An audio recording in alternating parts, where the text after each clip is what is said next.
സ്തുതിക്കുന്നു. നമുക്ക് ഒരുമിച്ച് ദൈവസന്നിധിയിലായിരിക്കാൻ കർത്താവ് തന്ന അവസരത്തിനായി കർത്താവിനെ വാഴ്ത്തുകയും കർത്താവിനെ സ്തുതിക്കുകയും ചെയ്യുന്നു. നമ്മുടെ 2 ടൈം സോണിൽ ചെറിയൊരു വ്യത്യാസം, ആ ഒരു വ്യത്യാസത്തിൽ നമുക്ക് ദൈവസന്നിധിയിലായിരിക്കാൻ കർത്താവ് സഹായിച്ചല്ലോ. ദൈവത്തിന്റെ കൃപകൾക്കായി സ്തോത്രം ചെയ്ത് സംഭവകരമായ അന്തരീക്ഷങ്ങളാണ് നമ്മളെ വിട്ട് കടന്നു പോകുന്നത്. മുമ്പൊന്നും കേൾക്കാത്ത പോലെ ഈ സമയത്ത് കേരളത്തിലെ ഭയങ്കര മഴയുടെ പ്രശ്നങ്ങൾ. ഇപ്പോൾ ഞാനിരിക്കുന്ന ഈ ചർച്ചിൽ വളരെ പ്രയാസങ്ങൾ സന്ധിക്കുണ്ടായി. ക്ലൗഡ് ബേസ്റ്റ് ഈ ഒരു ഭാഗത്ത് മാത്രം മേഘസ്ഫോടനം ഉണ്ടായിട്ട് നമ്മുടെ ചർച്ചിൻ്റെ ഗ്രൗണ്ടിൽ, പാർക്കിംഗ് ഗ്രൗണ്ടിലെല്ലാം ഒരു മുട്ടുന്നീ വെള്ളം ഉണ്ടായിരുന്നു. അകത്തെ റെനോവേറ്റ് ചെയ്ത ചർച്ചിൽ കയറാതെ ഇഞ്ചുകളുടെ വ്യത്യാസത്തിൽ ദൈവം കാത്തു. പകലായതുകൊണ്ട് സഹോദരന്മാരെല്ലാം പെട്ടെന്ന് വന്ന് ഒത്തിരി കഷ്ടപ്പെട്ടു. പാസ്റ്റേഴ്സ് റോഡെല്ലാം ബ്ലോക്കെല്ലാം മാറ്റിയില്ലായിരുന്നെങ്കിൽ ചർച്ചിനകത്ത് വെള്ളം കയറിയേനെ. എന്നിട്ടും ചെറിയ പ്രയാസങ്ങൾ, പാർക്കിംഗ് ഗ്രൗണ്ടെല്ലാം വെള്ളമായി. കയറി ഇറങ്ങി അങ്ങ് പോവുകയാണ്. ഒരു മണിക്കൂർ താഴെയുള്ള മഴയേ ഉള്ളൂ. പക്ഷേ പൂമല ആ പറയുന്ന സ്ഥലങ്ങളെല്ലാം റോഡെല്ലാം മുങ്ങി ഒരു മണിക്കൂർ കൊണ്ട്. അപ്പം അത് ആറ്റിൽ നിന്ന് കയറിയ വെള്ളമല്ല, പെയ്ത്ത് നീരാ. മഴവെള്ളത്തിൽ നിന്നുണ്ടാകുന്ന പ്രയാസം നമ്മൾ പ്രതീക്ഷിക്കുന്നതിനൊക്കെ അപ്പുറത്താണ് നമ്മൾ കേട്ടിട്ടുള്ള മേഘവിസ്ഫോടനം, ക്ലൗഡ് ബേസ്റ്റ്. അപ്പം കാര്യങ്ങൾ, ആകാശത്തിൻ്റെ ലക്ഷണങ്ങൾ, പ്രകൃതിക്കുണ്ടാകുന്ന മാറ്റങ്ങൾ ഒരു മനുഷ്യനെ സുരക്ഷിതമല്ല. ഈ ബാധകളൊക്കെ ഒന്ന് ഒഴിയുമ്പോഴത്തേന് അടുത്ത പ്രശ്നങ്ങളിലേക്കൊക്കെ വരികയാണ്. ഒരു തരത്തിലും മനുഷ്യൻ സ്വസ്ഥത അനുഭവിക്കാൻ കഴിയാത്ത ഒരു ലോകം. ഇവിടെ നമുക്ക് ആകപ്പാടെ സ്വസ്ഥതയുള്ളത് കർത്താവാണ്. അതുകൊണ്ട് ആ കൃപയിൽ ആശ്രയിച്ച് നമുക്ക് മുമ്പോട്ട് പോകാം. ദൈവമായ കർത്താവ് നമ്മളെല്ലാവരെയും അനുഗ്രഹിക്കട്ടെ എന്ന് പ്രാർത്ഥിക്കും. നമ്മുടെ പുസ്തകങ്ങളെ നമുക്ക് തുറക്കാം. നമുക്കൊരു നിമിഷം പ്രാർത്ഥിക്കാം. ഞങ്ങളുടെ ദൈവമേ, വിശ്വസ്തനായ നല്ലവനായ പിതാവേ, ഞങ്ങൾക്ക് അങ്ങയുടെ സന്ധിയിലായിരിക്കാൻ ദൈവം തന്ന അവസരത്തിനായി സ്തോത്രം ചെയ്യുന്നു. ഞങ്ങളെ ഒരുമിച്ചിരുന്ന് രാത്രിയിൽ അനുഗ്രഹിക്കണമെന്ന് പ്രാർത്ഥിക്കുന്നു. ജർമ്മനിലെ പല സ്ഥലങ്ങളിൽ ഇരുന്നുകൊണ്ട് ദൈവമക്കളെ ജോയിൻ ചെയ്തിരിക്കുന്നു. ലളിദാസിന് നാട്ടിൽ നിന്ന് ജോയിൻ ചെയ്യുന്നു. ഞങ്ങളെ എവിടെയായിരുന്നെങ്കിലും ഞങ്ങളെല്ലാം ഒന്നിപ്പിക്കുന്ന ദൈവത്തിന്റെ വചനം, ദൈവത്തിന്റെ കൃപ, ദൈവത്തിന്റെ ചൈതന്യം, ആ ചൈതന്യത്തിൽ ഞങ്ങളെ ഒരുമിപ്പിക്കണമേ. യേശുക്രിസ്തുവിന്റെ നാമത്തിൽ ഇന്ന് രാത്രി വലിയ അനുഗ്രഹമാക്കണമേ. പ്രാർത്ഥിക്കുന്നു. നിന്റെ മക്കളെ സഹായിക്കണമേ. എളിവിനെ സമർപ്പിക്കുന്നു യേശുക്രിസ്തുവിന്റെ നാമത്തിൽ തന്നെ. ആമേൻ, ആമേൻ, ആമേൻ.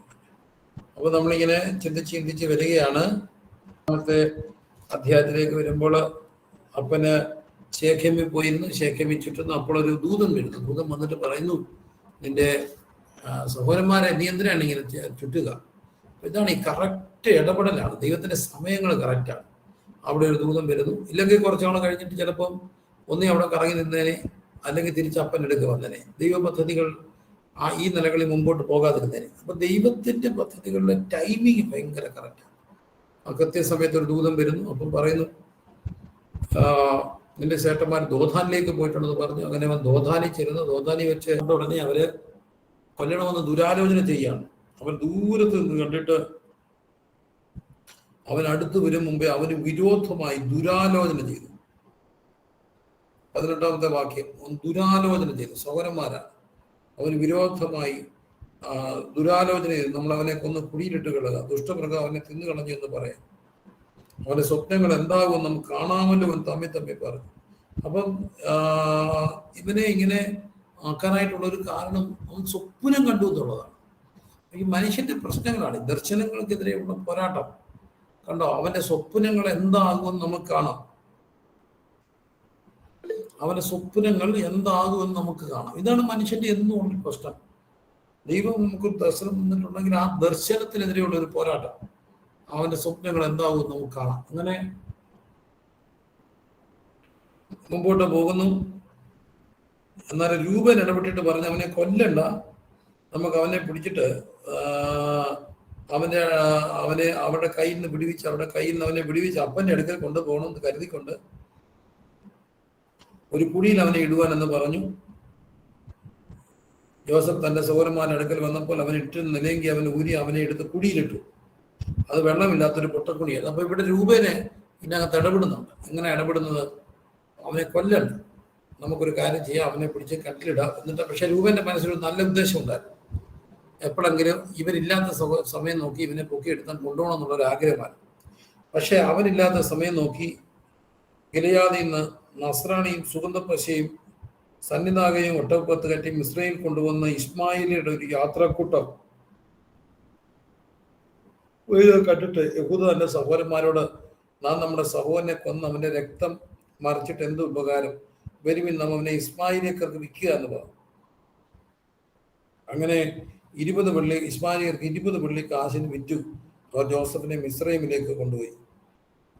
കണ്ടോ, വിൽക്കുകയാണ്. ഇവിടെയും കണ്ട് കറക്റ്റ് ടൈമിംഗ് ആണ്. ആ സമയത്ത് ഇസ്മായിലിൽ വരുന്നു, വന്നിട്ട് കൊണ്ടുപോവുകയാണ്. ഇതിന്റെ പിന്നിലുള്ളൊരു കാര്യം ഞാൻ പറഞ്ഞായിരുന്നു. ഒരു 17കാരനെയാണ് ഇസ്മായിലിനെ ഇറക്കി വിടുന്നുണ്ട്, നിങ്ങൾക്ക് ഓർമ്മ കാണാം. കാലം മുമ്പോട്ട് പോയി കുറേ വർഷം കഴിഞ്ഞപ്പോൾ ഒരു 17കാരനെ ഇസ്മായിലിലെ കച്ചവടക്കാർക്ക് വിൽക്കുകയാണ്. അങ്ങനെ വിൽക്കുന്നു, പോകുന്നു. രൂപൻ വന്നപ്പോൾ കുഞ്ഞില്ല, അവന് വസ്ത്രം കീറി. പിന്നെ അവന് ഒരു കോലാട്ടുകൊത്തിലേക്ക് വന്ന് ജോസഫിന്റെ അങ്കി എടുത്ത് രക്തത്തിൽ മുക്കിയിട്ട് ഇതിലേക്ക് തങ്ങളുടെ അപ്പന്റെ അടുക്കലേക്ക് കൊടുത്തയച്ചു. ഇത് ഞങ്ങൾക്ക് കണ്ടുകിട്ടി, ഇതിന്റെ മകന്റെ അങ്കിയല്ലോ നോക്കണമെന്ന് പറഞ്ഞു. അപ്പോൾ എല്ലാവർക്കും അവനെ ആശ്വസിപ്പിക്കാൻ കഴിയാത്ത പോലെ യാക്കോബ് കരയുകയാണ്. ഞാൻ ദുഃഖത്തോടെ എൻ്റെ മകന്റെ അടുക്കൽ പാതാളത്തിൽ ഇറങ്ങുമെന്ന് പറഞ്ഞു. അവന്റെ അപ്പൻ അവനെക്കുറിച്ച് കരഞ്ഞുകൊണ്ടിരുന്നു. ഫറവോൻ ഉദ്യോഗസ്ഥനായപ്പോൾ ഒത്തിപ്പറന്ന് വിറ്റു. ഇനിയും യഹൂദ, അടുത്തത് അക്കാലത്ത് യഹൂദ തന്റെ സഹോദരന്മാരെ വിട്ട് ഹീര എന്ന പേരുള്ള ഒരു അതുല്യ അമ്മന്റെ അടുക്കൽ ചെല്ലുന്നു. ഇത് വീണ്ടും ഈ മക്കളുടെ ചരിത്രമൊക്കെയാണ്. യഹൂദ അവിടെ അടുക്കൽ ചെല്ലുന്നു. ഒരു മകനെ പ്രസവിച്ചു, അവൻ ഏർ എന്ന് പേരിടുന്നു. അവൾ പിന്നെയും ഗർഭം ധരിച്ചു ഒരു മകനെ പ്രസവിച്ചു. അവന് ഓനാൻ എന്ന് പേരിടുന്നു, അവന് ശേല എന്ന് പേരിടുന്നു. അങ്ങനെ യഹൂദ തന്റെ ആദിജാതനായ ഏരിന് താമാർ എന്നുള്ള ഭാര്യയെ കൊടുക്കുന്നു. യഹൂദയുടെ ആദിജാതനായ യഹോവയ്ക്ക് അനിഷ്ടനായിരുന്നുകൊണ്ട് യഹോവ അവനെ മരിപ്പിച്ചു. അതിന്റെ കാരണം നമ്മളിവിടെ കാണുന്നില്ല. യഹോവയ്ക്ക് അനിഷ്ടനായിരുന്നുകൊണ്ട് യഹോവ ഏരിനെ മരിപ്പിക്കുന്നു. അപ്പോൾ ഇനിയും പിന്നെ എന്താ ചെയ്യുക? അപ്പോൾ യഹൂദ ഒനാനോട്, അടുത്ത മകനോട് പറഞ്ഞു, ദേവരധർമ്മം നിർവഹിക്കണം. എന്താണ് ദേവരധർമ്മം? സഹോദരൻ മരിച്ചു പോവുകയും സഹോദരന് മക്കളില്ലാതിരിക്കുകയും ചെയ്താൽ സഹോദരന്റെ ഭാര്യയെ സഹോദരൻ വിവാഹം കഴിച്ചിട്ട് ഒരാളുടെ ഭർത്താവ് മരിക്കുന്നു, മക്കളില്ല. അപ്പോൾ അവർക്ക് വേണ്ടി, ചേട്ടന് വേണ്ടി മക്കൾ ഉണ്ടാക്കാൻ വേണ്ടി സഹോദരൻ വിധവയായ തന്റെ സഹോദര ഭാര്യയെ വിവാഹം കഴിക്കുന്ന ധർമ്മത്തിന്റെ പേരാണ് ദേവരധർമ്മം. ഈ ദേവരധർമ്മം നിർവഹിക്കാൻ യഹൂദ ആരോട് ആവശ്യപ്പെടുന്നു? ഒനാനോട് ആവശ്യപ്പെടുന്നു. അങ്ങനെ ഒനാൻ പക്ഷേ ഒരു കാര്യം ചെയ്യുന്നു, ജ്യേഷ്ഠന്റെ ഭാര്യയെടുക്ക് ചെന്ന് അവളോട് ദേവരെ അനുഷ്ഠിച്ചിട്ട് തൻ്റെ ജ്യേഷ്ഠന്റെ പേർക്ക് സന്തതി ഉളവാക്കുമെന്ന് പറഞ്ഞു. എന്നാൽ സന്തതി തൻ്റേതായിരിക്കില്ലെന്ന് ഒനാൻ അറിയുകൊണ്ട് ജ്യേഷ്ഠന്റെ ഭാര്യയുടെ അടുക്കൽ ചെന്നപ്പോൾ ജ്യേഷ്ഠന് സന്തതിയെ കൊടുക്കാതിരിക്കേണ്ട നിലത്ത് വീഴ്ത്തിക്കളഞ്ഞു. അപ്പം ഇവിടെ തനിക്ക് കുഞ്ഞുണ്ടാകത്തില്ല, തനിക്ക് കുഞ്ഞുണ്ടായാൽ ആ കുഞ്ഞ് ജ്യേഷ്ഠന്റെ കുഞ്ഞായിരിക്കും, തൻ്റെ കുഞ്ഞായിരിക്കില്ല എന്ന് പറഞ്ഞ് ആ ഒരു ധർമ്മം നിർവഹിക്കാതെ പോവുകയാണ്. അപ്പോൾ യഹൂദ മരുമകളായ താമറിന് പറഞ്ഞു, എൻ്റെ മകൻ ശേല പ്രാപ്തിയാകുമ്പോൾ നീ അപ്പന്റെ വീട്ടിൽ വിധവയായി പാർക്കാന്ന് പറഞ്ഞു.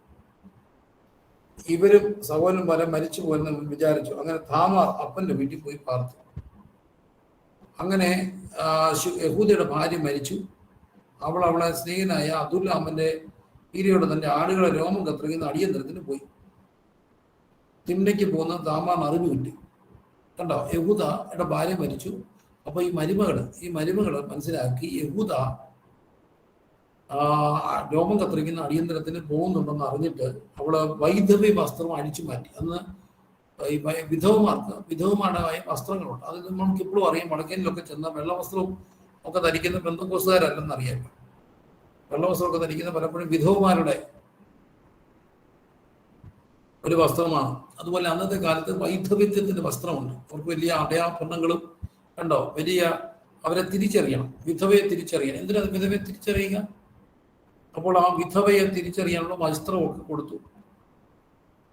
യഹൂദ അവളെ കണ്ടപ്പോൾ അവൾ മുഖം മൂടിയിരുന്നുകൊണ്ട് വേശി എന്ന് വിചാരിച്ച് അവൾ വഴിയേറി അവളുടെ അടുത്ത് ചെന്നിട്ട് അറിയാതെ എന്ന് പറഞ്ഞു. അങ്ങനെ എന്ത് തരുവും ചോദിച്ചു. കോലാട്ടുകുട്ടിയെ കൊടുക്കാന്ന് പറഞ്ഞു. കോലാട്ടുകുട്ടി നീ കൊടുത്ത ഐക്യവോളത്തിൽ ഒരു പണയം വരുമോ ചോദിച്ചു. നിന്റെ മുദ്രച്ചേട്ടൻ നിന്റെ കയ്യിലെ വടിയുമെന്ന് പറഞ്ഞു. അങ്ങനെ കൊടുക്കുന്നു. അവനത് അവിടങ്ങൾ എടുക്ക ചെന്ന് അവൾ ഗർഭം ധരിക്കുകയും ചെയ്തു. മൂടുപടം നോക്കി വൈദവ വസ്ത്രം ധരിക്കുന്നു. ഒരിക്കലേ അവൾ ഇത് ചെയ്തുള്ളൂ. താമാർ പണയം മടക്കി വാങ്ങേണ്ടതിന് യഹൂദ അതുല്യാമന്റെ സ്നേഹിതന്റെ കൈവശം ആട്ടുംകുട്ടി കൊടുത്തയച്ചു. കണ്ടില്ല. അപ്പൊ ബേസി എന്തെങ്കിലും ചോദിച്ചു. കാണുന്നില്ലെന്ന് പറഞ്ഞു. അവളെ കണ്ടില്ലെന്ന് പറഞ്ഞു. ഏകദേശം 3 മാസം കഴിഞ്ഞിട്ട് നിന്റെ മരുമകൾ താമാർ പരസംഗം ചെയ്തു എന്ന് യഹൂദയ്ക്ക് അറിവ് കിട്ടി. അപ്പോൾ യഹൂദ അവളെ പുറത്തു കൊണ്ടുവരും, അവളെ ചുട്ടുകളയണമെന്ന് പറഞ്ഞു. കണ്ടോ, മരുമകളെ ചുട്ടുകളയണം, കാരണം അവൾ ഗർഭിണിയായി. അവളെ പുറത്തു കൊണ്ടുവന്നപ്പോൾ അവൾ അമ്മായിപ്പിന്റെ അടുക്കൽ ആളയിച്ചു. ഇവയുടെ ഉടമസ്ഥനായ പുരുഷനാകുന്നു ഞാൻ ഗർഭിണിയായിരിക്കുന്നത്. മുദ്രച്ചിടും വടി മാർക്കുള്ള നോക്കി അറിയണമെന്ന് പറഞ്ഞു. അവൾ എന്നിൽ നീതി ഉള്ളവൻ, ഞാൻ അവളെ എൻ്റെ മകൻ ശേലാവിന് കൊടുത്തില്ല എന്ന് പറഞ്ഞു. അത് പിന്നെ അവളെ പരിഗ്രഹിച്ചതുമില്ല. അവിടെ ഗർഭത്തിലെ 2 ഇരട്ടപ്പിള്ളകളെ തുള്ളി സൂതുകളുടെ ചുവന്ന നൂലെടുത്ത് അവൻ്റെ കൈക്ക് കെട്ടി. അവനോ കൈ പിന്നെ അകത്തേക്ക് വലിച്ചു. അപ്പോൾ അവൻ്റെ സഹോദരൻ വന്നു. നീ ചിത്രം ഉണ്ടാക്കിയിരുന്നെന്ന് പറഞ്ഞു. അതുകൊണ്ട് അവന് പേരസ് എന്ന് പേരിട്ടു. അതിനുശേഷം കൈമേച്ചു വന്നപ്പോൾ അവൻ്റെ സഹോദരൻ പുറത്തു വന്നു. അവന് സേരഹ് എന്ന് പേരിട്ടു. ഇതാണ് 38ാമത്തെ ചരിത്രം. ഈ 38ാമത്തെ ചരിത്രത്തിന് ഭയങ്കര പ്രാധാന്യമുണ്ട്. ഈ പ്രാധാന്യം നമ്മൾ അറിയുന്നത് എവിടെയാണെന്ന് അറിയാമോ? മത്തായി എഴുതിയ സുവിശേഷത്തിലാണ്. 38ാമത്തെ അധ്യായത്തിന്റെ 38ാം അധ്യായം നമ്മൾ ചിലപ്പോൾ വേണേ ഓർക്കും വായിക്കേണ്ട അധ്യായമല്ല. ഈ അധ്യായം ഒന്നും പുതിയ പുസ്തകത്തിൽ ഇല്ലാതിരുന്നെങ്കിൽ നല്ലതായിരുന്നു എന്ന് നമ്മൾ ചിന്തിച്ചു. എനിക്ക് തോന്നിയിട്ടുണ്ട് എന്താ ഇതൊക്കെ വേദപുസ്തകത്തിൽ എഴുതിയേക്കുന്നത്. ഈ വേദപുസ്തകത്തിൽ ഇത് എഴുതിയതിന്റെ പൊരുൾ എന്താണെന്ന് അറിയണമെങ്കിൽ മത്തായി സുവിശേഷം വായിക്കണം. മത്തായി സുവിശേഷം 3-ാം അധ്യായം. യഹൂദ താമാറിൽ പാരസിനെയും സാരഹിനെയും ജനിപ്പിച്ചു. പാരസ് ഹെസ്രോനെ ജനിപ്പിച്ചു. ഹെസ്രോൻ ആരാരിനെ ജനിപ്പിച്ചു. കണ്ടോ, വംശാവലിയിൽ സ്ത്രീകളുടെ പേരില്ല. കാരണം ഹിസ്റ്ററി എപ്പോഴും അവന്റെ ചരിത്രമാണ്. History is always the story of him and there won't be any space for her. Normally സ്ത്രീക്ക് വലിയ ചരിത്രമൊന്നുമില്ല, എല്ലാം അവന്റെ ചരിത്രമാണ്. എന്നാൽ അവന്റെ ചരിത്രത്തിൽ അവൻ യേശു കർത്താവ് തൻ്റെ വംശാവലിയിൽ ഇങ്ങനൊരു വ്യക്തിക്ക് കൂടെ ചരിത്ര പ്രാധാന്യം കൊടുക്കുകയാണ്. എന്തുകൊണ്ടാണ് കൊടുത്തത്? അതാണ് നമ്മൾ ചിന്തിക്കേണ്ടത്. താമാറിനെ നമ്മൾ മോശമായിട്ട് കാണുന്നത്. പക്ഷെ താമാർ നിലനിൽപ്പിന് വേണ്ടി സമരമുഖത്തേക്ക് ഇറങ്ങിയ വിധവയുടെ പ്രതീകമാണ് താമാർ. വൈദഗ്ധ്യത്തിന്റെ നൊമ്പരം മുഴുവൻ ഏറ്റുവാങ്ങിയ ഒരു പെൺകുട്ടിയുടെ ചരിത്രം താമാർ. സ്വന്തം അമ്മായിപ്പൻ അവളെ വീട്ടിലേക്ക് മടക്കി അയച്ചു. എന്താണെന്നറിയാമോ? വിധവ കണ്ടാൽ ദുശകനമാണ്. ഇനിയും എൻ്റെ മക്കള് മരിച്ചു പോകാതിരിക്കേണ്ടതിന് അവന്റെ ശേലായെ കൊടുക്കാന്ന് പറഞ്ഞിട്ട് കൊടുക്കാതെ സ്വന്തം ഭർത്തൃ വീട്ടിൽ നിന്ന് ഇറക്കി വിട്ടപ്പെട്ട ചെറുപ്പക്കാരത്തിയായ മക്കളില്ലാത്ത വിധവയുടെ പ്രതീകം താമാർ. സ്വന്തം അമ്മായിപ്പനിൽ നിന്ന് ഗർഭം ധരിച്ചിട്ട് ഉപേക്ഷിക്കപ്പെട്ടവന്റെ വന്നവന്റെ ചരിത്രത്തിന്റെ പ്രതീകം താമാർ. ശേലായ തരാമെന്ന് പറഞ്ഞിട്ട് ചതിച്ചു വിടുകയാണ്. കൊടുത്തില്ല, പറയുന്നുണ്ട്. എന്താ കാര്യം? ഇനിയും എൻ്റെ മക്കൾ, കാരണം വിധവയെന്നും ദുശകനത്തിന്റെ പ്രതീകമായിരുന്നു. ഇന്ന് നമുക്കറിയാം, മലയാളികളായ പ്രിയപ്പെട്ടവരെ, നമ്മുടെ വീട്ടിൽ നിന്നൊരു കൊച്ചിനെ പ്രസവത്തിന് വിളിക്കാൻ പോകുമ്പോൾ ഇന്നും കൊണ്ടുപോകുമ്പോൾ വിധവയെ കൂട്ടത്തിൽ കൊണ്ടുപോകുമ്പോൾ ഇല്ലയോ? നമ്മൾ കുറെ കണക്കൊക്കെ കൂട്ടിയാണ് കൊണ്ടുപോകുന്നത്. വയറ്റിലെ കൊച്ചിനെ കൂടെ കൂട്ടി ഒറ്റ വേണം തിരിച്ചു വരാൻ. ഇരട്ട സംഖ്യ വരല്ലേ, ഒറ്റ സംഖ്യ വരണം എന്നൊക്കെ കൃത്യം കണക്ക് കൂട്ടി അംബാസഡർ കാറെ വിളിക്കാൻ പോകുമായിരുന്നു പണ്ട്. പക്ഷെ കൊണ്ടുപോകാത്ത ഒരാളുണ്ട്, വിധവയെ പ്രസവം കാണിക്കാൻ കൊണ്ടുപോകും. പിള്ളേർക്കൊന്നും അറിയത്തില്ലായിരിക്കും. പ്രായമുള്ളവർ പറഞ്ഞ് വിധവയെ പ്രസവം കാണിക്കാൻ കൊണ്ടുപോകത്തില്ല. വിധവ ദുശകനയാണ്. അങ്ങനെ പക്ഷെ അവൾക്ക് സ്വയം നിലനിൽപ്പിന് വേണ്ടി പോരാട്ട ഭൂമിയിലേക്ക് രണാംഗ ഭൂമി ഇറങ്ങേണ്ട വന്ന, വൈദവത്വത്തിന്റെ വസ്ത്രം ഊരിവെച്ച് വേശ്യയുടെ വസ്ത്രം ധരിച്ചുകൊണ്ട് പോയി നിൽക്കേണ്ടി വന്ന ഹതഭാഗ്യയായ പെൺകുട്ടിയുടെ പോരാട്ട ചരിത്രത്തിന്റെ പ്രതീകം താമാർ. പക്ഷെ ഈ താമറിനെ വെല്ലുമ്മച്ചിയാക്കിയ ചരിത്ര പുരുഷന്റെ പേര് യേശുക്രിസ്തു. ഈ താമറിനെ ചരിത്രത്തിന്റെ ഭാഗമാക്കിയത് യേശുക്രിസ്തു. പോരാട്ടത്തിൽ, വിധവയുടെ പോരാട്ടത്തിൽ ഏകാംഗ പതികയായി ഒറ്റയ്ക്ക് നിന്നുകൊണ്ട് പോരാടി അമ്മായിപ്പനിൽ നിന്ന് ഗർഭം ധരിക്കാൻ വേണ്ടി മാത്രം അമ്മായിപ്പന് ഗർഭം ധരിക്കുകയല്ല, കുഞ്ഞിനെ വേണം. കുഞ്ഞൊരു സ്ത്രീയുടെ നിലനിൽപ്പാണ്. കുഞ്ഞിനെ കൊടുക്കുവാൻ ഒനാൻ ഭർത്തൃ സഹോദരൻ വിസമ്മതിച്ചു. അവന്റെ അടുത്തവനെ കൊടുക്കാൻ അമ്മായിപ്പൻ വഞ്ചിച്ചിട്ട് അവളെ പറഞ്ഞ് വീട്ടിലേക്ക് വിട്ടു. ഇനി അവൾക്ക് ഭർത്തൃ വീട്ടിൽ അവകാശമില്ല. അവകാശത്തിന് വേണ്ടി പോരാടാൻ ഒറ്റയ്ക്ക് നിന്ന പെൺകുട്ടിയുടെ പ്രതീകം താമാർ. ഈ താമറിനെ ചരിത്രത്തിന്റെ ഭാഗമാക്കി മാറ്റിയ ചരിത്ര പുരുഷനായ ക്രിസ്തുവിന്റെ ചരിത്രം മത്തായി സുവിശേഷത്തിൽ പറയുന്നു. താമർ യഹൂദയിൽ പേരസിനെ ഹെസ്രോനെ ജനിപ്പിച്ചു. പേരസ് ഉണ്ടോ? യഹൂദ താമർ ജനിപ്പിച്ചു. അത് കഴിഞ്ഞിട്ട് പാരസ് ഹെസ്രോനെ ജനിപ്പിച്ചു. ഹെസ്രോൻ ആരാമിനെ ജനിപ്പിച്ചു. ആരാൻ അമീനാദാനെ ജനിപ്പിച്ചു. അങ്ങനെ മുമ്പോട്ട് പോകുമ്പോൾ കണ്ടോ, ഈ ചരിത്രത്തിൽ മത്തായി സുവിശേഷം നമ്മൾ എപ്പോഴെങ്കിലും വരുമ്പോൾ ഇവിടെ കാണാം 3 ചരിത്രങ്ങൾ എഴുതി വെച്ചിട്ടുണ്ട്. പെൺകുട്ടിയുടെ ചരിത്രം. 1 തമാർ, 2 രാഹാബ് എന്ന വേശ്യ, 3 ബോവസ് രൂത്തിൽ ഓബേദിനെ ജനിപ്പിച്ചു. ഓബേദ് ഇശായിയെ ജനിപ്പിച്ചു. ഇശായി ദാവീദിനെ ജനിപ്പിച്ചു.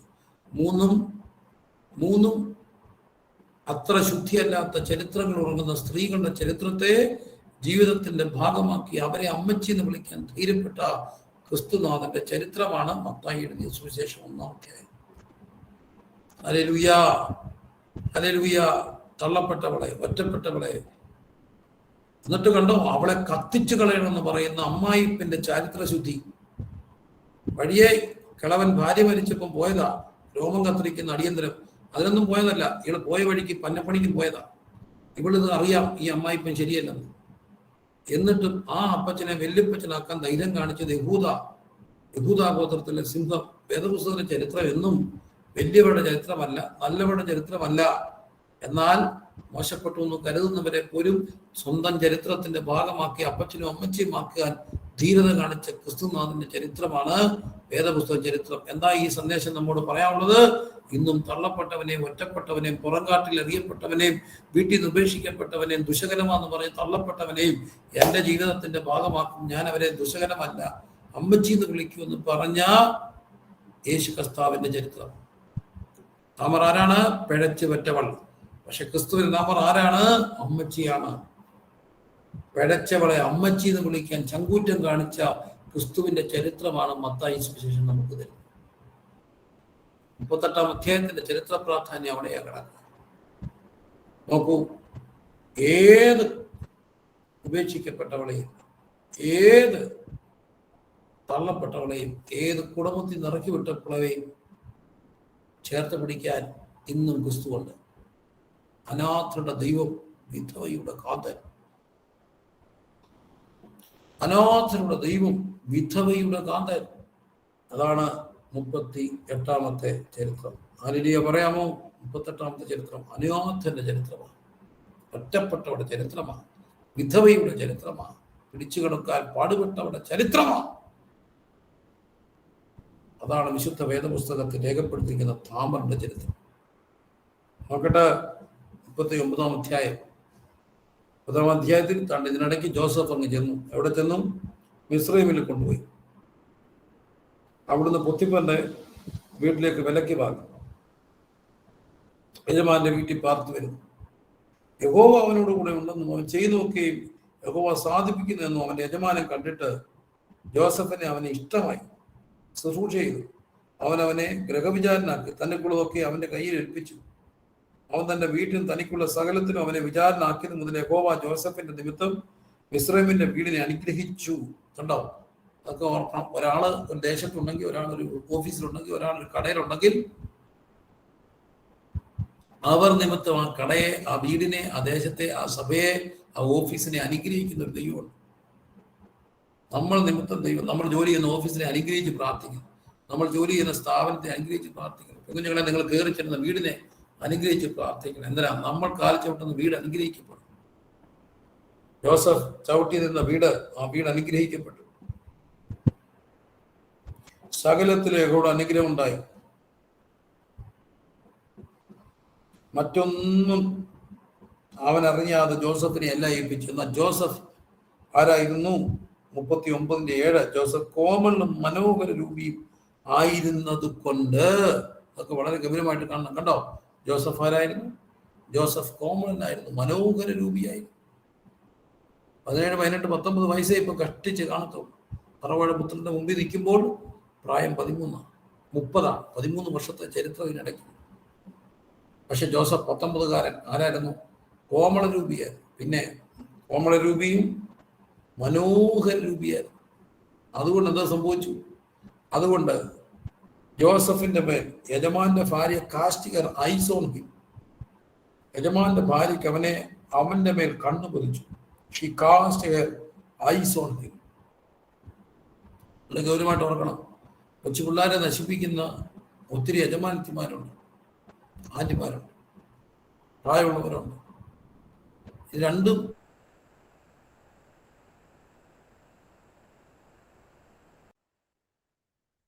ഒത്തിരി പേരെ വഴിതെറ്റിക്കുന്ന വിവാഹിതനായ പ്രിയപ്പെട്ടവനുള്ള ഒരു ലോകത്ത് നമ്മൾ ജീവിക്കുന്നത്. ഇത് ഞാൻ പറയുമ്പോൾ വെറുതെ പറയല്ല.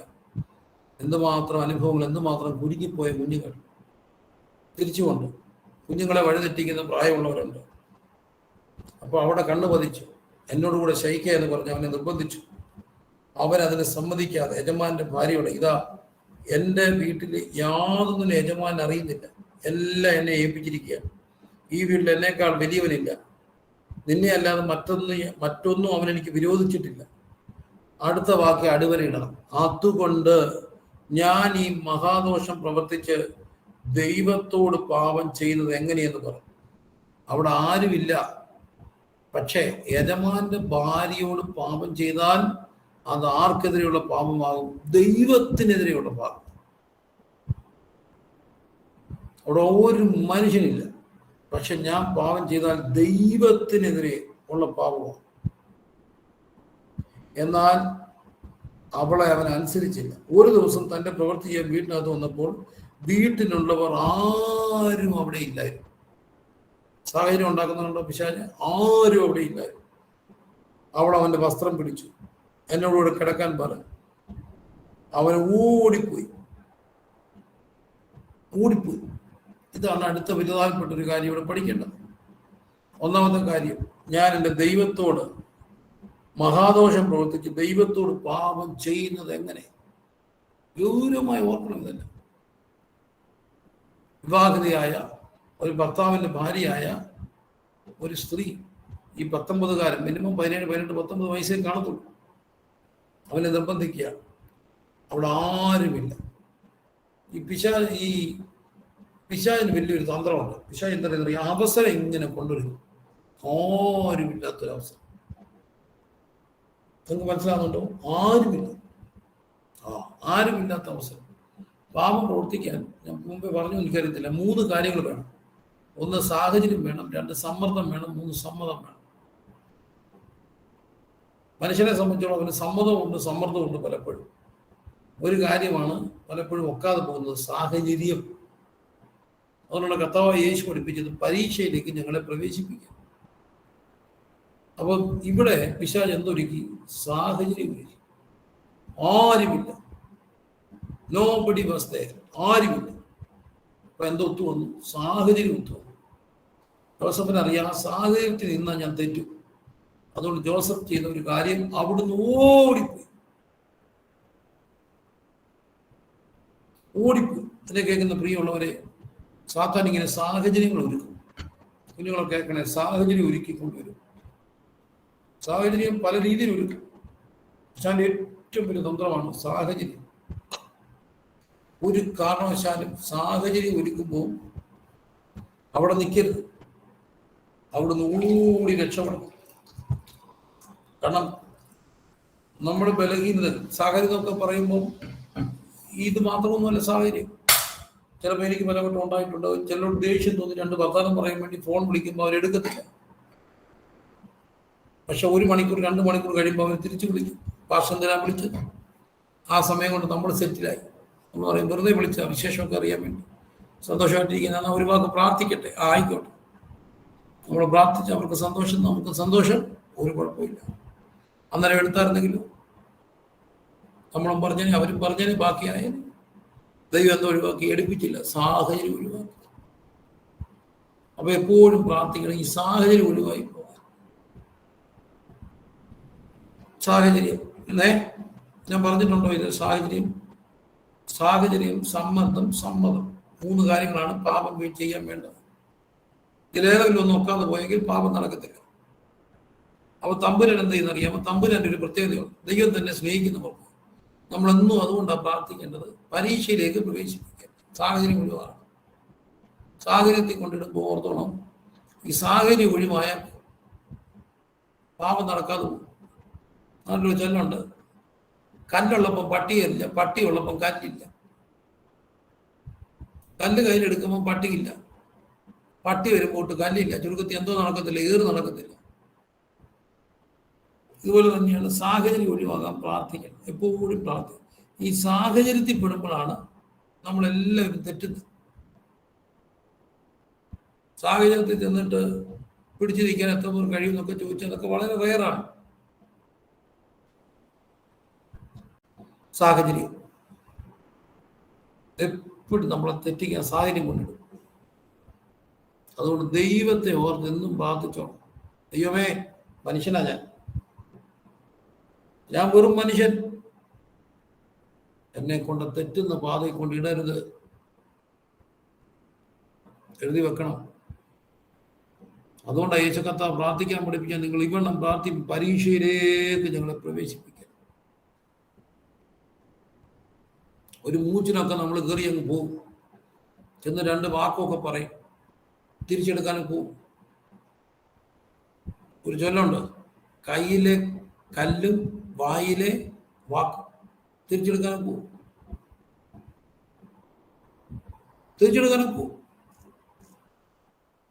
തിരിച്ചെടുക്കാനൊക്കത്തില്ല. അതുകൊണ്ട് ദൈവത്തോട് പ്രാർത്ഥിക്കുക, ദൈവമേ, ഞാനൊരു വേറൊരു മനുഷ്യനാണ്, എന്നെ സാഹചര്യത്തിൽ പെടുത്തരുത്. അതുകൊണ്ട് ജോസഫ് എന്ത് ചെയ്തു? ഓടിപ്പോയി.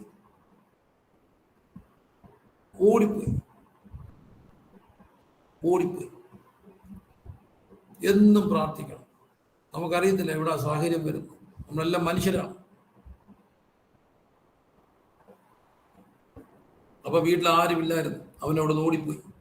അതുകൊണ്ട് ഇവിടെ എന്ത് ചെയ്തു? യജമാന്റെ വീട്ടിൽ വരുമ്പോളം വസ്ത്രം കൈ പിടിച്ചുകൊണ്ട് നിന്നു. തെളിവ്, കള്ളസാക്ഷി, കള്ളത്തെളിവുണ്ടാക്കി ആദ്യത്തെ സംഭവങ്ങളൊന്നായി. ഇന്നും ഇതൊരു വലിയ കാര്യമാണ്. ഇപ്പൊ കേരളത്തിലൊക്കെ പ്രോക്സോ എന്ന് പറഞ്ഞൊരു കേസുണ്ട്, സ്ത്രീ പീഡനം. എന്നോട് കഴിഞ്ഞ ദിവസം ഞാനൊരു നിയമജ്ഞനുമായിട്ട് സംസാരിച്ചപ്പോൾ പറയായിരുന്നു, വെറുതെ ഒരു സ്ത്രീ എഴുതി ഞാൻ കൊടുത്താൽ മതി, ഇയാളിനെ പീഡിപ്പിച്ചു, ഒരു തെളിവും വേണമെന്നില്ല, റിമാൻഡ് ചെയ്യും. വാദമൊക്കെ പിന്നെ 15 ദിവസം അവിടെ കിടക്കും മിനിമം. മാറ്റിക്കാൻ വേണ്ടി ഇങ്ങനൊക്കെ ചെയ്യും. ഇതിന്റെ പ്രതിനിധിയായിരുന്നു പുത്തിഫറിന്റെ ഭാര്യ. ഇന്നും ഇതാണ് ചെയ്യുന്നത്. ഈ കേസ് സ്ത്രീകളുടെ സുരക്ഷയ്ക്ക് വേണ്ടി ഉണ്ടാക്കി വകുപ്പ് പ്രകാരം നിരപരാധികളായ ഒത്തിരി പേർ പീഡിപ്പിക്കപ്പെടുക, പിടിച്ചുകൊണ്ടിട്ടു, ജയിലിലിട്ടു. എന്നാൽ കാരാഗര പ്രമാണിക്ക് അവനോട് ദയ തോന്നത്തക്കോണം അവന് കൃപ നൽകി, പിടിച്ചിട്ടു. അവൻ മിടുക്കനായിരുന്നു. അവിടെ വെച്ചാണ് സ്വപ്നം കാണുന്നത്. അങ്ങനെ ഇരിക്കുമ്പോൾ കണ്ടോ, 40-ാം അധ്യായം, അപ്പക്കാരനും പാനപാത്രവാഹനും കുറ്റം ചെയ്ത് അവിടെ വന്നു. ജോസഫ് കാരാഗ്രഹത്തിൽ ഇവര് വന്ന് കിടന്നു. ദൈവം ഒരുക്കുകയാണ്. അവൻ അവർക്ക് ശുശ്രൂഷ ചെയ്തു, തടവി കിടന്നു. അപ്പം അവൻ യജമാന്റെ വീട്ടിൽ അവനോട് കൂടെ തഴി കിടക്കുന്നവരായ പറവന്റെ ഉദ്യോഗസ്ഥന്മാരോട്, നിങ്ങൾ ഇന്ന് വിഷാദഭാവത്തോടെ ഇരിക്കുന്നതെന്ന് ചോദിച്ചു. ഒരു ദിവസം ഇവര് വിഷാദഭാവത്തോടെ ഇരുന്നു. എന്താ നിങ്ങളിങ്ങനെ വിഷാദഭാവത്തോടെ ഇരിക്കുന്നു ചോദിച്ചു. അവൻ പറഞ്ഞു, ഈ കാര്യം പറഞ്ഞു. അപ്പോൾ അവൻ സ്വപ്ന വ്യാഖ്യാനം നടത്തി. ഇതൊരു കാര്യം ഓർത്തണം, ഒരു സ്വപ്നമാണ് ജോസഫിനെ ഇവിടെ കൊണ്ടുവന്നത്, കാരാഗ്രഹത്തിൽ കൊണ്ടുവന്നത്. അപ്പം വേണം ജോസഫിനെ തീരുമാനിക്കാം, ഇനി ഒരു സ്വപ്നം എനിക്ക് വേണ്ട. ഒരു സ്വപ്നം കണ്ടത് പറഞ്ഞതാണ് എന്നെ ഇവിടെ കൊണ്ടെത്തിച്ചത്, ഇനി സ്വപ്നം എന്നോട് ചോദിക്കരുത്. പക്ഷെ ഒരു കാര്യം ജോസഫ് തീരുമാനിച്ചു, ദൈവം തന്ന കൃപ മൂടി വെക്കത്തില്ല. നമുക്കൊരു കൃപ ദൈവം തന്നാൽ അതിനെതിരെ ഇങ്ങനെ പോരാട്ടം ഉണ്ടാവും. പക്ഷെ എന്ത് സാഹചര്യത്തിലും അതിനെ ഉജ്ജ്വലിപ്പിക്കണം, അതിനെ കത്തിക്കണം. പറയും കേട്ട് മൂടരുത്. ഞങ്ങളുടെ ഇന്ന് ഈ രാത്രി പ്രാർത്ഥനയുണ്ട്. ഞാനൊന്ന് മാറിയിരിക്കുകയായിരുന്നു. അപ്പോൾ എനിക്ക്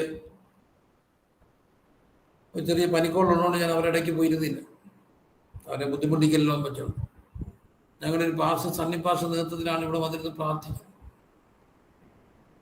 പാർഷയുടെ ഭാര്യയെ കുറച്ച് നാൾക്ക് മുമ്പ് ഈ പ്രാർത്ഥനാ മനുഷ്യനാണ്, എല്ലാ പ്രാർത്ഥനാ ടീമിലും പുള്ളിയുണ്ട്. പാർഷ ഭാര്യ രണ്ടുപേർക്കും കോഡ് വന്നു, ഞാനും കൂട്ടത്തിലുണ്ടായിരുന്നു. ICU കയറ്റി. തൻ്റെ ബെഡിൻ്റെ അപ്പുറത്ത് കിടന്നുകൊണ്ട് ഭാര്യ മരിച്ചുപോയി ഒരു 2 മാസം മുമ്പ്. താൻ നോക്കുമ്പം ഭാര്യയെ പറിച്ചെടുത്തുകൊണ്ട് മടക്കി മുഖം മൂടിക്കൊണ്ടുപോകും. 3 പെൺപിള്ളേരെ കൊണ്ട്. ഇളയ മോള് വീട്ടിലുണ്ട്. ഇപ്പോൾ അവള് കല്യാണ പ്രായമായി. ഇവിടെ വീട്ടിലാരുമില്ല, ഈ മോളെ ഉള്ളു. സഹോദരന്മാരുമായിട്ട് രാത്രി പ്രാർത്ഥനയ്ക്ക് വന്നിരിക്കുക. ഇവിടെ എന്ത് ചെയ്തേക്കുക, ആ മോളെയും കൂട്ടി വന്ന് അവള് ഇവിടെ ഇരുന്ന് പ്രാർത്ഥിക്കുക. അവളെ തന്നെ വീട്ടിലിടാൻ കഴിഞ്ഞിട്ട് ഭാര്യ മരിച്ചു പോയിട്ട് അവളെ തന്നെ വീട്ടിലിടാനൊക്കത്തില്ല. അവളെയും കൂട്ടി രാത്രി വന്ന് പ്രാർത്ഥിക്കുക. എന്ത് വന്നാലും ദൈവം ഏൽപ്പിച്ച ശുശ്രൂഷ നൃത്തത്തിലും തീരുമാനിച്ചു ജോസഫ്. എനിക്ക് സ്വപ്നം കൃപയാൽ കിട്ടിയതാ. ആരെങ്കിലും എന്തെങ്കിലും പറഞ്ഞുകൊണ്ട് നിർത്തിട്ട് പോരുത്. ഞങ്ങളുടെ അമ്മയോട് എപ്പോഴും വെല്ലുവിളിച്ച് പറഞ്ഞെനിക്ക് ഓർമ്മയുണ്ട്, നിന്റെ തമ്പേറടി ഞാൻ നിർത്തിക്കുമെന്ന്. അന്ന് തമ്പേറ അമ്മയായിരുന്നു തമ്പേറടിക്കും. അന്ന് നമ്മുടെ മുഖത്ത് നോക്കി പറഞ്ഞു, നിന്റെ തമ്പേറടി നിർത്തും. അമ്മ അത് കേൾക്കുമ്പോൾ തമ്പേർ ശരിച്ചു വെച്ച് ആഞ്ഞടിക്കും. അവസാനമായപ്പോൾ പിള്ളേരൊക്കെ ഓർഗനായതുകൊണ്ട് തമ്പേറടി നിർത്തിയതാണ്. നമുക്ക് ദൈവം തന്ന കൃപ എന്തോ വന്നാലും അത് തുടരണം, ശുശ്രൂഷ തുടങ്ങണം. പ്രശ്നങ്ങൾ എന്തെങ്കിലുമൊക്കെ ഉണ്ടാവും, ഇട്ടേച്ച് പോകരുത്. സഭാ പരിപാലനം ഏൽപ്പിച്ചിട്ടുണ്ടെങ്കിൽ ആരെന്തോ പറഞ്ഞാലും സഭാ ശുശ്രൂഷ നിർത്തരുത്. കാരണം എല്ലാവർക്കും കൂടെ ദൈവം ദർശനം കൊടുക്കത്തില്ല. ദർശനം ഒരാൾക്കേ കൊടുക്കത്തുള്ളൂ. ആ ദർശനത്തിൽ നിന്നോണം. വേറൊരാൾ പറയുന്ന അനുസരിച്ച് തുള്ളാൻ നമുക്ക് ഒക്കത്തില്ല. ഓരോരുത്തരുടെ വാക്കിന് ഇട്ടേച്ച് പോകാനും തുടങ്ങാനും ഒക്കത്തില്ല. ദൈവം ഏൽപ്പിച്ചത് ചെയ്തോണം. ജോസഫിന് വേണേൽ പറയാം, ഒരു സ്വപ്നം എന്നെ ഇവിടെ കൊണ്ടുവന്ന് ഇനി ഞാൻ കാരാഗ്രഹത്തിൽ കിടന്നുകൊണ്ട് സ്വപ്നം ഏത് സാഹചര്യത്തിലും ദൈവം ഏൽപ്പിച്ച ശുശ്രൂഷയും ചെയ്തു. അപ്പൊ എന്താ പറഞ്ഞേ, അവനിങ്ങനെ അർത്ഥം പറഞ്ഞു കൊടുത്തു. അത് നിങ്ങളൊന്ന് വായിച്ചാൽ മതി. അതുകൊണ്ട് അപ്പക്കാരുടെ പ്രമാണി കണ്ടിട്ട് ജോസഫിനോട്, ഞാനും സ്വപ്നത്തിൽ എൻ്റെ കയ്യിൽ വെളുത്ത അപ്പം ഉണ്ടെന്ന് പറഞ്ഞു. അപ്പോൾ പറവോ നിന്നെ വെട്ടിക്കൊല്ലുമെന്ന് പറഞ്ഞു. അങ്ങനെ തന്നെ സംഭവിച്ചു.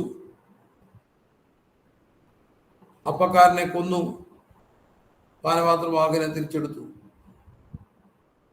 പാനപാത്രവാഹകനെ സ്ഥാനത്താക്കി, വീണ്ടും സ്ഥാനത്താക്കി. 23-ാമത്തെ വാക്യം അടിവര വിട്ട്, എങ്കിലും പാനപാത്രവാഹകന്മാരുടെ പ്രമാണി ജോസഫിനെ ഓർക്കാതെ അവനെ മറന്നു കളഞ്ഞു. ഓർത്തില്ല. ചിലപ്പോൾ മനുഷ്യൻ മറപ്പിക്കുന്നതും ദൈവഹിതമാണ്. കാരണം അന്നേരം ഓർത്തായിരുന്നെങ്കിൽ ജോസഫിനെ ആരാക്കിയനെ. കൂടി വന്നാൽ പാനപാത്രവാഹകന്റെ അടുക്കളയ്ക്കകത്തെ കാപ്പി അനത്തുന്ന ജോലി കൊടുത്തനെ. വേറെ എന്തോ കൊടുത്തനെ. ദൈവം ചിലത് മറപ്പിക്കുന്നതും ഓർപ്പിക്കാഞ്ഞതും ദൈവ പദ്ധതിയാണ്. മനുഷ്യൻ മറന്നിട്ടുണ്ടെങ്കിൽ അതും ദൈവ പദ്ധതിയാണ്. ഓർക്കാതെ അവനെ മറന്നു കളഞ്ഞു. ഓർത്തു. എപ്പോ ഓർത്തു? 41-ാം വാക്യത്തിൽ 2 സംവത്സരം കഴിഞ്ഞു ബറവോ സ്വപ്നം കണ്ടു. വ്യാഖ്യാനിക്കാൻ ആർക്കും കഴിഞ്ഞില്ല. ക്ഷാമത്തിന്റെ സ്വപ്നമാണ്. അപ്പോൾ പാനപാത്രവാഹകൻ ജോസഫ് പറവോ പറഞ്ഞത്, പറവോ, ഇന്ന് ഞാൻ എൻ്റെ കുറ്റം ഓർക്കുന്നു. പറവോൻ അടിയങ്ങളോട് കോപിച്ച് ഞങ്ങളെ പിടിച്ചാക്കി, എന്നെ വീണ്ടും സ്ഥാനത്താക്കി. ആ സംഭവം പറയുക. ഉടനെ പറവോൻ ആളയച്ച് ജോസഫിനെ വിളിപ്പിച്ചു. അവർ അവനെ വേഗത്തിൽ കുണ്ട്രയിൽ നിറക്കി ക്ഷൗരം ചെയ്യിപ്പിച്ച് വസ്ത്രം മാറ്റി പറവോന്റെ അടുക്ക കൊണ്ടുവന്നു. വ്യാഖ്യാനിക്കുന്ന കേട്ടിരിക്കുന്നു പറഞ്ഞു. എന്റെ സ്വപ്നത്തിൽ നീ വ്യാഖ്യാനിക്കാൻ പറഞ്ഞു. അപ്പോൾ കൃത്യമായിട്ട് ഈ സ്വപ്നം വ്യാഖ്യാനിച്ചു. എന്ന് പറഞ്ഞാൽ ഇത് ക്ഷാമം വരുന്നു, പിന്നെ സമൃദ്ധി വരുന്നു, ഇപ്പൊ സമൃദ്ധി പിന്നെ ക്ഷാമം. അതുകൊണ്ട് പാണ്ഡികശാലകൾ പണിയണം, ഇത് കയറ്റി വെക്കണം. അതുകൊണ്ട് ഫറവോ പറഞ്ഞു, നിന്നെ പോലെ ഒരാളെ കണ്ടില്ല, അതുകൊണ്ട് നീ എൻ്റെ ഗ്രഹത്തിന് ഭരണാധികാരിയും, നിന്റെ വാക്ക് എൻ്റെ ജനമെല്ലാം അനുസരിച്ച് നടക്കും, സിംഹാസനം കൊണ്ട് മാത്രം ഞാൻ നിന്നേക്കാൾ വലിയവനായിരിക്കും എന്ന് പറഞ്ഞു. ഞാൻ നിന്നെ മേലധികാരിയാക്കി വെച്ചു. അങ്ങനെ ഫറവോൻ ജോസഫിന് സാപ്നത്ത് പനേഹ് എന്ന് പേരിട്ടു. 46 വാക്യം. ജോസഫ് മിസ്രൈം രാജാവായ ഫറവോന്റെ മുമ്പാകെ നിൽക്കുമ്പോൾ അവന് 30 വയസ്സായി. എത്ര വർഷം പോയി? 13 വർഷം. നിങ്ങൾ ചിന്തിക്കണം. ഇതാണ് വേദപുസ്തകത്തിന്റെ ഒരു പ്രത്യേകത. 13 വർഷം എന്തിനാ ദൈവം അനുവദിച്ചത്? കാരണമുണ്ട്. ഈ 13 വർഷം കൊണ്ടാണ് ജോസഫിനെ ദൈവം പണിതെടുത്തത്. പലപ്പോഴും കാരാഗ്രഹത്തിലൊക്കെ കിടന്നുകൊണ്ട് ഈ പാവങ്ങളുടെ വേദന അവൻ അറിഞ്ഞു, വിശപ്പിന്റെ നൊമ്പരം അറിഞ്ഞു. അതുകൊണ്ടാണ് ഈ സഹോദരന്മാരടുക്ക വന്നപ്പോൾ, പിന്നെ പാണ്ഡികശാലകളൊക്കെ പണിതപ്പോൾ ആൾക്കാർ വിശന്ന് വരുമ്പോൾ അവർക്ക് സമർത്ഥമായി ധാന്യം കൊടുക്കാൻ ഈ മനുഷ്യന് കഴിഞ്ഞത് വിശപ്പിന്റെ വില അറിഞ്ഞുകൊണ്ടാണ്. ഇതെന്താ? ദൈവത്തിന്റെ പദ്ധതിയിൽ അവനെ രൂപപ്പെടുത്തണമായിരുന്നു. കഷ്ടത സഹിഷ്ണുതയും, സഹിഷ്ണുത സിദ്ധതയും, സിദ്ധത പ്രത്യാശ. 13 വർഷം ഇട്ട് ദൈവം പണിതു. എവിടെ ഇട്ട്? കാരാഗ്രഹത്തിയിട്ട്. അതുകൊണ്ടാണ് Isaiah 53 കാണുന്നുണ്ട്, അവനെ തകർത്ത് കളയുവാൻ അവൻ ഇഷ്ടം തോന്നി, അവന് കഷ്ടം വരുത്തി. എന്തിനാ? എൻ്റെ ഇഷ്ടം അവന്റെ കയ്യാ സാധിക്കുക. Isaiah 53 വായിക്കണം. ഈ ഭാഗം 2 ഇഷ്ടങ്ങളുടെ ഇടയിലാണ് ഒരു കഷ്ടം ഇത് വരുത്തിയ ദൈവമാണ്. ദൈവം എന്തിനാ ഇത് അനുവദിച്ചത്? ജോസഫിനെ പണിതെടുക്കാൻ. അതുകൊണ്ട് എന്ത് പറ്റി? സംഗീതക്കാരൻ പറയുന്നു, ആട്ടുകൂട്ടത്തെ പോലെ ജോസഫിനെ നടത്തുന്ന ഒരു ദൈവം. വേദപുസ്തകത്തിലെ ഏറ്റവും നല്ലതായ ക്യാരക്ടറുള്ള ഒരാളാണ് ജോസഫ്. ജോസഫ് 13 വർഷം നീ കാരാഗ്രഹത്തിൽ കിടന്ന് എന്തിന്റെ പേരില? ഒറ്റ കാര്യം, ഈ മഹാദോഷം പ്രവർത്തിച്ച് ഞാൻ ദൈവത്തോട് പാപം ചെയ്യരുതെന്ന് പറഞ്ഞതിന്റെ പേരിൽ അവന് കിട്ടിയത് കാരാഗ്രഹം. പക്ഷെ ആ കാരാഗ്രഹം അവനെ പണിതു. പിന്നെ ആരാക്കി? ഫറവോയുടെ സ്ഥാനം കൊണ്ട് മാത്രം ഫറവോ മേളിൽ എല്ലാ ഉത്തരവാദിത്വം ജോസഫിനെ ഏൽപ്പിച്ചു. പ്രിയരെ, വിശുദ്ധിക്കും വേർപാടിനും ദൈവത്തിന്റെ പദ്ധതിക്കും വേണ്ടി നിൽക്കുമ്പോൾ താൽക്കാലികമായ ചില പ്രയാസങ്ങൾ ഉണ്ടാകും. അവിടെ പിടിച്ചു നിന്ന് ആത്യന്തികമായി ദൈവത്തിന്റെ ജയം കാണാൻ കഴിയും. 13 വർഷം ദൈവം അവനെ തകർത്ത് പണിയുക. ഓരോരുത്തരുടെ ജീവിതം. അബ്രഹാമിന്റെ ജീവിതം തകർത്തു. 25-ാമത്തെ വയസ്സിൽ വെച്ച് മക്കളുണ്ടായ 100-ാമത്തെ വയസ്സിലാണ്. 25 വർഷം അതിനിടയ്ക്ക് ഇസ്മായിൽ തകർത്തു പണിയുക. യാക്കോബ് ലാബാന്റെ വീട്ടിൽ വഞ്ചിക്കപ്പെടുന്നു. 7 വർഷം ലയയ്ക്ക് വേണ്ടി, 7 വർഷം റാഹേലിന് വേണ്ടി, വീണ്ടും. അത് കഴിഞ്ഞ് കൂടിപ്പോകുന്നു. വീണ്ടും യാക്കോബിന്റെ കടത്തിലെ ദൈവം പണിതെടുത്ത് എന്തിനാ? വടിയും ചാരി ജോസഫിന്റെ മക്കളെ അനുഗ്രഹിക്കാൻ ദൈവം തകർത്ത് പണിതു. പലപ്പോഴും നമ്മൾ ഉദ്ദേശിക്കുന്ന സമയത്ത് പല കാര്യങ്ങളും നടക്കാത്തത് എന്താണെന്നറിയാമോ? ഞാൻ ചിലപ്പം പറയും, കല്യാണം പറയുന്നുണ്ട്, വിഷമം തോന്നല്ലേ? കല്യാണം കഴിച്ചു, ഒറ്റ വർഷം കഴിഞ്ഞപ്പോൾ ഒരു കുഞ്ഞുണ്ടായി. ഉടനെ എല്ലാവരും വന്ന് എന്തോ പറയുന്നറിയാം, ഈ അപ്പനെ പിടിച്ചു പറയും. ആള് കൺഗ്രാജുലേഷൻ. ആർക്ക്?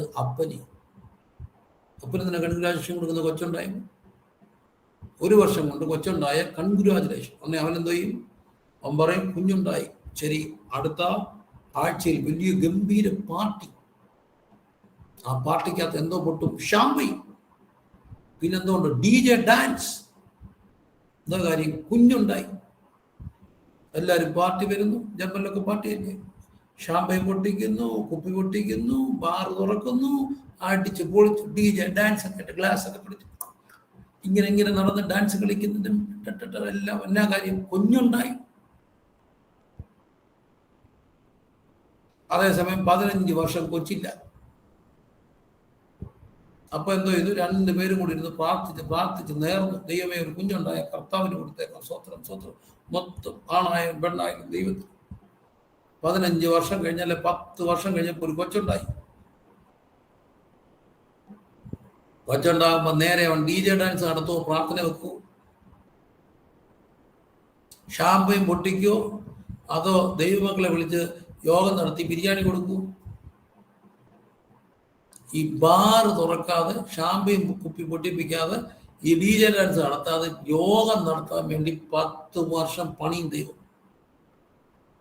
ദൈവത്തിന്റെ ഒരു പ്രോസസ്സിംഗ് ഉണ്ട്. നമ്മളൊക്കെ ഇവിടെ ഇങ്ങനെ വന്നിരിക്കുമ്പോൾ ഉണ്ടല്ലോ, ചവിട്ടി കുഴച്ച് ഇടിച്ച് നുറുക്കി തമ്പുരാനിട്ട് പണിത് കൊണ്ടുവരുമ്പോൾ ഓർത്തോണം, അതൊക്കെ നമ്മുടെ വാക്കുകളെ ഇങ്ങനെ മൂർച്ചയുള്ളതാക്കുന്നത്. തകർക്കും തമ്പുരാനെ കിട്ടി. എന്തിനാ തകർക്കുന്നത്? അവനെ തകർത്തു കളയുവാൻ ദൈവത്തിന് ഇഷ്ടം തോന്നി. എന്തിനാ? അവിടുത്തെ ഇഷ്ടം നമ്മുടെ കൈയാൽ സാധിക്കേണ്ട തെളിവ്. ജോസഫ് 13 വർഷം ഒരു ചെറുപ്പക്കാരന്റെ ജീവിതം പോയി. 17 മുതൽ ജയിലിൽ കിടന്നില്ലായിരുന്നെങ്കിൽ ശേഖേമിലും ദോതാനിലും അടിച്ച് പൊളിച്ചേനെ ചെറുക്കൻ. നല്ല ഫസ്റ്റ് ചേട്ടന്മാരെ 17 കഴിഞ്ഞ് ശേഖേമിനോട്ട് ചെന്ന് അടിച്ച് പൊളിച്ച് ചേട്ടന്മാരോടെ കറങ്ങിയനെ. സുന്ദരൻ, കോമളരൂപി, മനോഹരി ആടിനെ കൊണ്ട് പോകുന്നിടത്തെല്ലാം അവൻ ആള് ആടിച്ച് തകർത്തേനെ. തമ്പുരാന് പിടികിട്ടി, ഇവൻ ഇങ്ങനെ അടിച്ചു തകർക്കാനുള്ളവനല്ല, ഇവൻ സ്വപ്നമുള്ള ദർശനക്കാരനാണ്. ആ പദ്ധതി എന്നെ കൊണ്ടുവരണം, ഞാൻ അവനെ ഒന്ന് പണിതു. 13 വർഷം. പ്രിയരേ, ദൈവത്തിന്റെ ഒരു പ്രോസസ്സിംഗ് ആണ്. എന്നെ തകർക്കുവാനോ എന്നെ മുടിക്കുവാനോ അല്ലല്ല ഈ വേദന, എന്നെ പണിതെടുത്തു നല്ല പൊന്നാക്കുവാൻ അല്ലയോ ഈ ശോധന. നിന്നെ തകർക്കുവാനോ നിന്നെ മൂടിക്കുവാനോ അല്ലല്ല ഈ വേദന, നിന്നെ പണിതെടുത്തു നല്ല പൊന്നാക്കുവാൻ അല്ലയോ ഈ ശോധന. കഷ്ടങ്ങളിലും പതറിയിടല്ലേ, കണ്ണുനീരിലും തളർന്നിടല്ലേ, ഞാനെന്നും നിന്റെ ദൈവം, നീ എന്നും എന്റേതാണ്.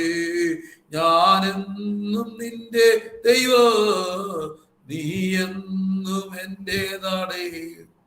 നിന്നെ തകർക്കുവാനോ നിന്നെ മൂടിക്കുവാനോ അല്ലല്ല ഈ വേദന, നിന്നെ പണിതെടുത്ത് നല്ല പൊന്നാക്കുവാൻ അല്ലയോ ഈ ശോധന.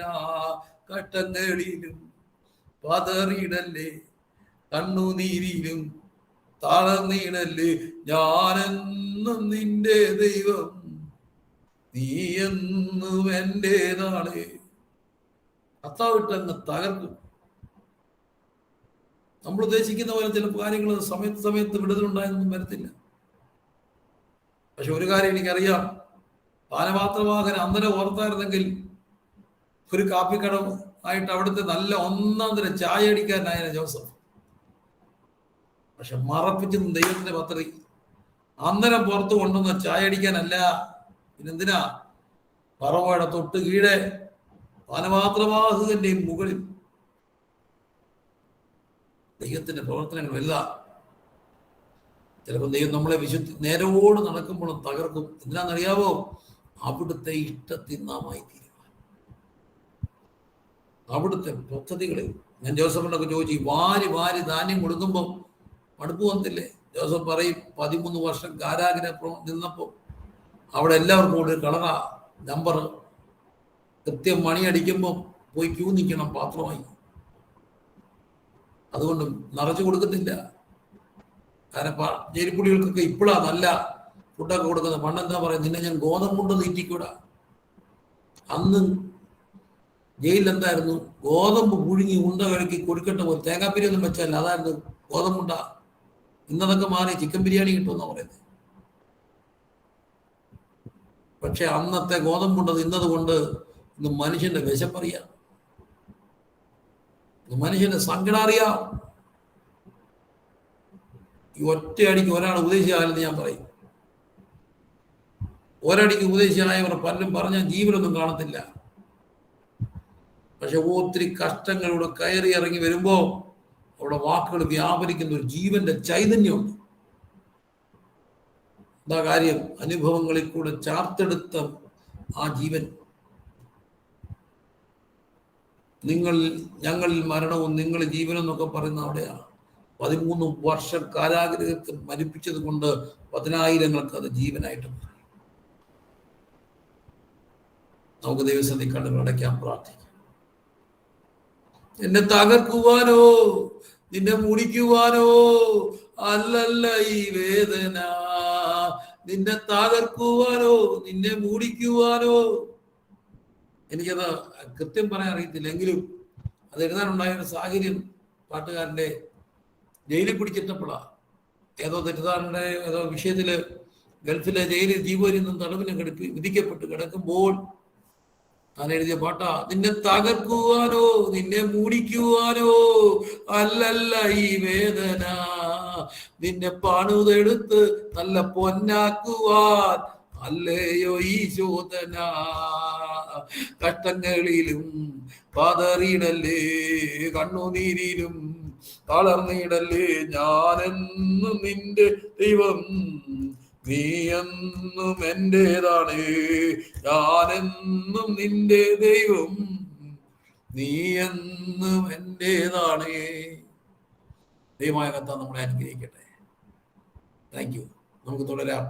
കർത്താവ് സഹായിക്കട്ടെ. തള്ളപ്പെട്ട, ഒറ്റപ്പെട്ട, വൈദഗ്ധ്യത്തിന്റെ മൂർത്തിരൂപമായ, നിലനിൽപ്പിന് വേണ്ടി പോരാടിയ, വിടപ്പെട്ട, ഓടിക്കപ്പെട്ട പെൺകുട്ടിയുടെ ചരിത്രം എന്റെ ചരിത്രമാണെന്ന് പറഞ്ഞ ആ പെൺകുട്ടിയെ വേശ്യയെന്ന് മുദ്രകുത്തി അമ്മായിപ്പം മാറ്റി നിർത്തിയ പെൺകുട്ടിയെ ചുട്ടുകളയണമെന്ന് പറഞ്ഞവളെ അമ്മച്ചിയാക്കിയ ചരിത്രം വേദപുസ്തകം. അവളെ ചുട്ടുകളയണമെന്ന് പറഞ്ഞവളെ അമ്മച്ചി എന്ന് വിളിച്ച ചരിത്ര പുരുഷന്റെ ചരിത്രം വേദപുസ്തകം. സഹോദരന്മാർ തള്ളിക്കളഞ്ഞവനെ മൂലക്കല്ലാക്കിയ ചരിത്രം വേദപുസ്തകം. ആമേൻ.